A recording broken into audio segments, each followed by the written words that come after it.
I read through, or when I listened to this documentary, and some of the elements on the pornography industry and how it started, but I had no idea that it was this bad. Now, viewer discretion is advised. They blurred out a lot of this stuff. We're just going to air it. 1953, when he launched Playboy magazine. That same year, Kinsey released his K-Bomb, Sexual Behavior in the Human Female, the second book in his report on human sexuality. Hefner made an immediate association between his soft porn magazine and Kinsey's research. I referred to it in the first introduction to the first issue. I called it the other great book that was coming out in 1953. Max Lerner, the historian and a good friend of mine, said that Kinsey was the researcher and I was the pamphleteer.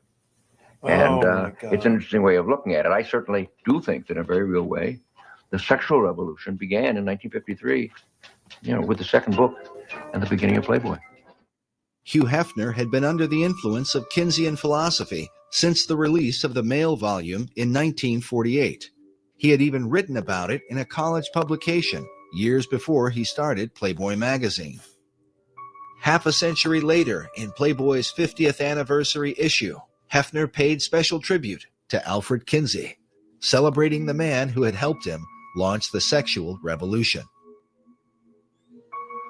But Playboy represented more than just nude photos of the girl next door. According to Hefner, the magazine was, quote, a statement of rebellion without question. The first official Playboy playmate was named Janet Pilgrim, directly intended to mock America's Puritan heritage. In time, Hefner would publish the Playboy philosophy, a new morality for the post-Kinsey era.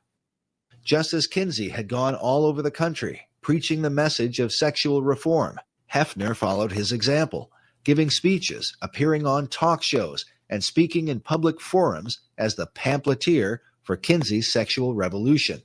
So what you're saying, Mr. Hefner, is that we should encourage premarital sexual relations?